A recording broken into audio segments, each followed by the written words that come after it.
अभी तो हम सब ने मिलकर हनुमान चालीसा का पाठ करे। अब भैया बताएंगे हनुमान चालीसा के पाठ के विषय में। भैया, माखन भैया का वेलकम। आप सभी अपना वीडियो ऑन रखना, भैया बहुत अच्छी बातें बताने वाले हैं हनुमान चालीसा को लेके। सबको नमस्कार, प्रणाम। अभी हम हनुमान चालीसा के एक एक चौपाई पर बात कर रहे थे। अभी वर्तमान परिप्रेक्ष्य में अगर देखें तो भारतवर्ष में सबसे अधिक युवा शक्ति है, लेकिन विडंबना ये है कि उचित जीवन प्रबंधन नहीं होने के कारण उनकी शक्ति का दोहन नहीं हो रहा, उचित दोहन नहीं हो रहा। विश्व के अंदर जो ख्याति मिलनी चाहिए भारत को नहीं मिल पा रही है, और इसके लिए सबसे बड़ा चरित्र, सबसे बड़ा आदर्श प्रभु श्री हनुमान है। उनकी जीवन का अनुसरण अगर करें, उनकी एक एक गुण को समझें, तो आज भारत की युवा शक्ति विश्व के अंदर बहुत कुछ कर सकती है। और हनुमान जी का चरित्र कैसा है? अतुलित पराक्रम है, ज्ञान है, शक्ति है। ये सब कुछ होने के बाद भी वो अहंकार विहीन है। तो पिछली बार हमने तुलसीदास जी का ने रचित हनुमान चालीसा का दोहा के 2 पार्ट में अपने विचार विमर्श किया था। आज अपन चौपाई पर शुरू होते हैं। तो प्रथम चौपाई है, जय हनुमान ज्ञान गुण सागर, जय कपीस तिहुँ लोक उजागर। 2 पंक्तियां हैं, दिखने में बड़ी छोटी लगती है। सीधा सा अर्थ है, ज्ञान गुण के सागर हनुमान जी की जय हो, तीनों लोगों को अपनी कीर्ति से प्रकाशित करने वाले कपीस की जय हो। अब देखो, इससे पहले तुलसीदास जी ने कहा है, बल बुद्धि विद्या देहु मुहि, हरहु कलेश विकार। यानी अपना व्यक्तिगत जीवन अगर उच्च करना है, हमारे सारे कलेशों को दूर करना है, तो हमको 3 चीज चाहिए। बल चाहिए, बुद्धि चाहिए और विद्या चाहिए। अब इस चौपाई में उन्होंने क्या कहा? ज्ञान गुण सागर, यानी हमारे अंदर ज्ञान और गुण सागर के समान विशाल रूप से होना चाहिए। और इसी चौपाई में तुलसीदास जी ने हनुमान जी को कपीश की उपाधि दी, जय कपीस तिहुँ लोक उजागर। यानी वनवासी क्षेत्र में रहने वाला कपी जाति का वानर, वानर मतलब वन में रहने वाला नर, अगर ज्ञानी है, गुणवान है, तो उसकी ख्याति तीनों लोकों में होती है। तो इससे पहले वाले में तो व्यक्तिगत अगर आपको महान बनना है, अपने कष्टों को दूर करना है, तो बल बुद्धि या बल बुद्धि विद्या चाहिए। लेकिन अगर आपकी ख्याति तीनों लोकों में हो, आप भगवान को भी, हनुमान जी को भी उन्होंने कपीश कहा, कपी के ईश, वानर जाति के ईश्वर, यानी जिसमें ज्ञान और गुण है, वो साक्षात ईश्वर का स्वरूप बन सकता है। अब ज्ञान का मतलब क्या? ज्ञान भी कैसा? 2 चीजें दी है, ज्ञान और गुण। ज्ञान और गुण कैसे? सागर जितना ज्ञान। उपमा सागर की किसी को दी जाती है, अथाह, जिसका कोई छोड़ नहीं। इस तरह का ज्ञान हमें चाहिए। और ऐसा ज्ञान केवल हनुमान जी में था ऐसा नहीं, वर्तमान काल में भी आपने देखा होगा। स्वामी विवेकानंद हुए, जब वो अमेरिका गए शिकागो के अंदर, तो मजाक बनाने के लिए उन्होंने वो बोर्ड पर एक विषय लिखते थे, उस विषय पर उस व्यक्ति को बोलना होता था, और उनका मजाक बनाने के लिए उन्होंने एक ऐसा जीरो बना दिया। और वो ज्ञान के महासागर थे, तो जीरो के ऊपर भी उन्होंने बहुत अच्छा व्याख्यान दिया, और पूरा विश्व उनका भक्त हो गया। ये कब संभव हुआ? जब उनको ज्ञान था। ऐसे ही गौतम बुद्ध हुए, भगवान महावीर स्वामी हुए, जिनको केवल ज्ञान प्राप्त हुआ। और कई बार ऐसा लगता है कि ज्ञान का अधिकार सिर्फ पुरुषों का, ऐसा नहीं है। अपने इतिहास में गार्गी हुई, मैत्रेयी हुई, वो बहुत शास्त्रार्थ करती थी, ज्ञान का अथाह सागर था। तो हमारे अंदर भी ज्ञान का अथाह सागर हो सकता है। अब होता क्या है, ज्ञान का भंडार करने के लिए पहली बात तो भारत में बहुत कम लोग, भारत में अथाह ज्ञान है, बहुत सारा ज्ञान है, लेकिन बहुत कम लोग जानते नहीं। और हमारे जैसे भक्त, आपके यहाँ अपने सभी भक्त बैठे हैं, ये लोग भी अधिकांश 3-4 चीजों का अध्ययन करते हैं।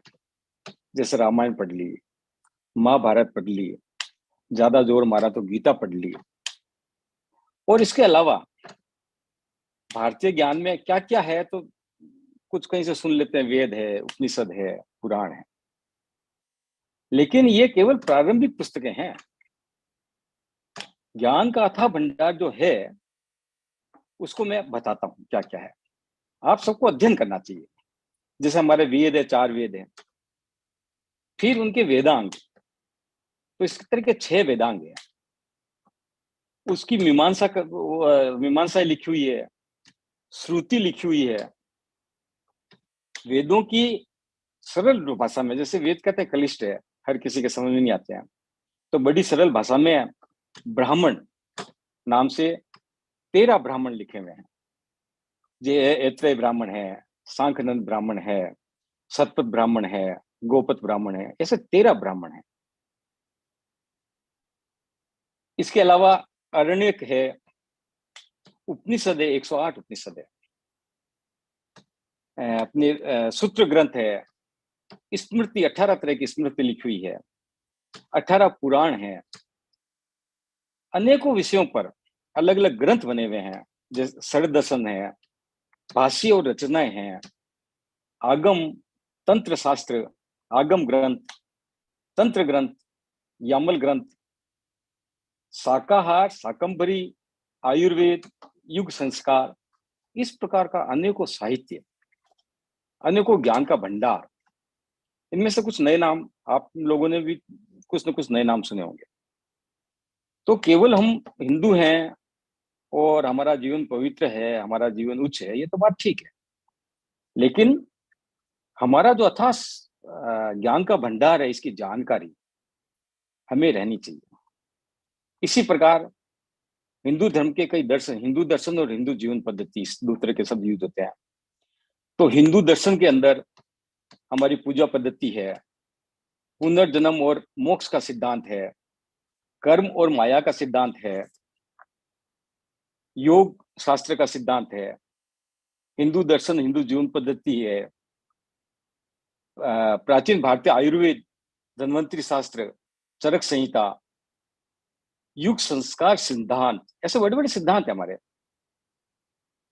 भक्ति योग, भगवत गीता, महाभारत, रामायण, वचनामृत, पंचतंत्र की कहानियां, सिख धर्म की गुरु परंपरा और खालसा पंथ, बौद्ध धर्म, जैन धर्म, बौद्ध धर्म का बौद्धित्व, भारत के विश्व भर के अंदर जो मंदिर हैं, हमारे यहाँ पर जो मंदिर है उनकी ऐतिहासिक भूमिका क्या है, उनका क्या महत्व है, हमारी पौराणिक कथाएं हैं। कई बार महाराज आते हैं तो कथाएं सुनाते हैं, एक दो कथाएं सुनाते हैं, बहुत सारी कथाएं हमारी। ऐसे हमारे हिंदुओं के पर्व हैं, उन पर्व के पीछे क्या भावना है, वो पर्व क्यों मनाए जाते हैं, उनका क्या महत्व है, शारीरिक महत्व, आध्यात्मिक महत्व, मौसम का महत्व। ऐसे हिंदू संवत्सर, विश्व का सबसे बढ़िया कैलेंडर, सबसे वैज्ञानिक कैलेंडर हिंदू संवत्सर है। ऐसे ब्रह्म सूत्र करके बहुत सारे सूत्र हैं, वैदिक साहित्य है, वैदिक कला है, वैदिक संस्कृति है, वैदिक गणित है। ये आप अपने बच्चों को पढ़ाना चाहिए। वैदिक पद्धति मैंने तीनों बच्चों को पढ़ाई है, 3 पार्ट होते हैं इसके। वैदिक गणित पढ़ने के बाद में अगर वो कंप्यूटर साइंस लेता है तो उसका दिमाग बहुत तेज चलता है। ऐसे ही द्वैतवाद, अद्वैतवाद, द्वैताद्वैतवाद, ये सारे दर्शन हैं।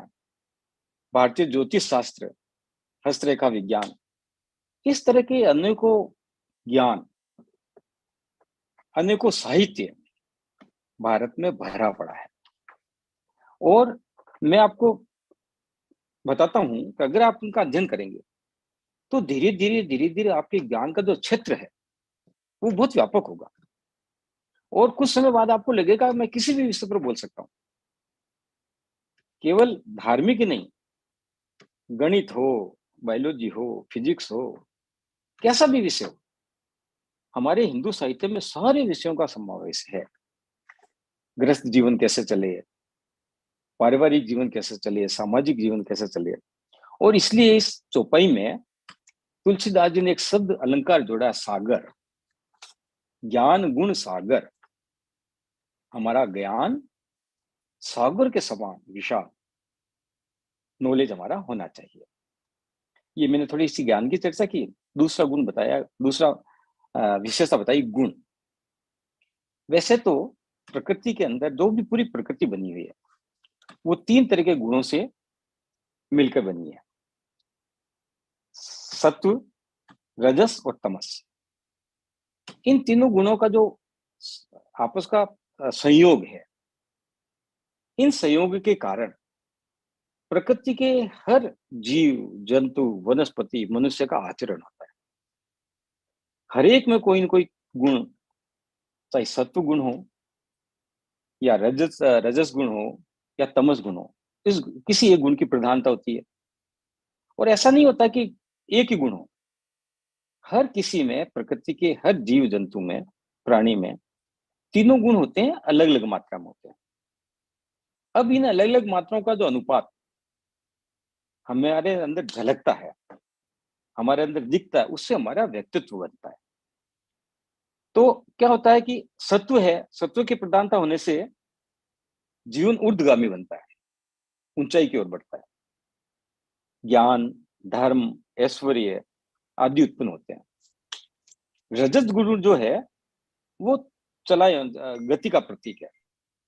तो रजत गुण के कारण व्यक्ति क्रियाशील रहता है, गतिशील रहता है। और तमस गुण के कारण व्यक्ति क्रोधी बनता है, धर्म विरोधी बन सकता है, अज्ञानी हो सकता है। तीनों गुण आवश्यक है, पर तीनों गुणों का समावेश, इन तीनों गुणों का सम्मिश्रण, इन तीनों गुणों में किस गुण की प्रधानता ज्यादा रहती है, इसके आधार पर व्यक्ति की प्रकृति, उसका आहार, उसका विचार, उसके संबंध, ये सब बनते हैं। अब जो इसलिए जो तीनों गुणों का चरम लक्ष्य है उसको कहा गया निस्त्रय गुण्य अवस्था। अब अपने वैशेषिक दर्शन में बस ये लास्ट में 2 मिनट बताकर बंद करता हूं। 24 गुण बताए गए हैं।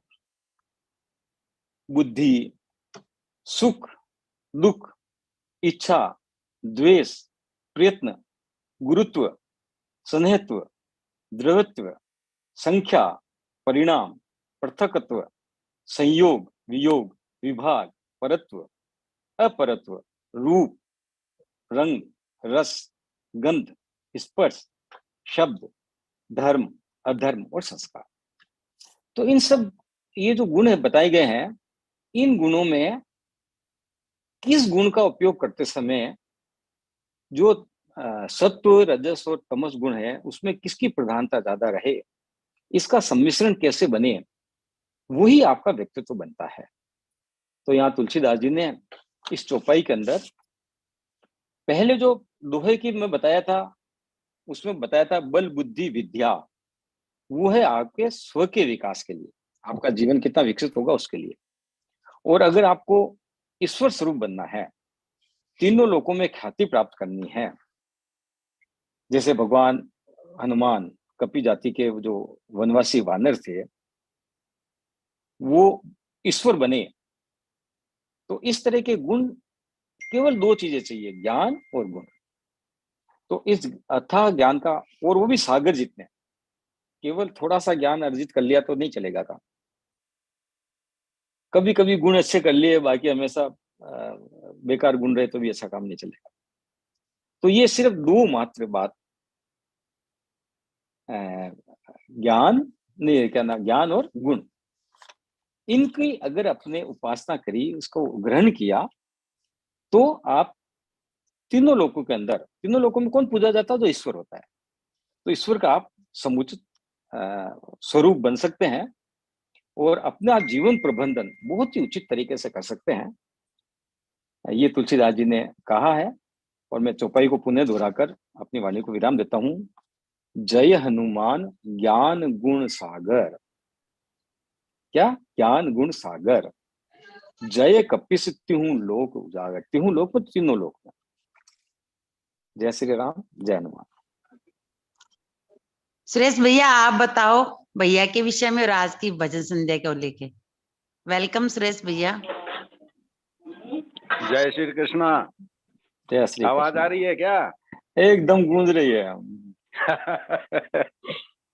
आए हुए सबका बहुत बहुत स्वागत है। और बहुत सुंदर, आज तो पुराने इतने बढ़िया भजन सुनाए, मन खुश हो गया। गोयल जी ने भी हनुमान चालीसा की बहुत अच्छी सुंदर सुंदर बातें बताए। बहुत दिन से नहीं थे हमारे साथ है, लेकिन बहुत खुशी हुई, बहुत काम करके आए हैं। इसी तरह हमारा यह जो है चलता रहे, मंगलवार की मंगलवार, ऐसी तरह इसी तरह ज्ञान की सब बातें बताते रहे। और आज तो भजन भी एक से एक टॉप सबने सुनाए हैं। कांता भाई भी और सभी है बता रहे थे, अच्छे भजन सुनाए। इसी तरह अपनी यह चलती रहे, यही हमारी शुभकामना है। आप लोगों का आशीर्वाद बना रहे। जय श्री कृष्ण।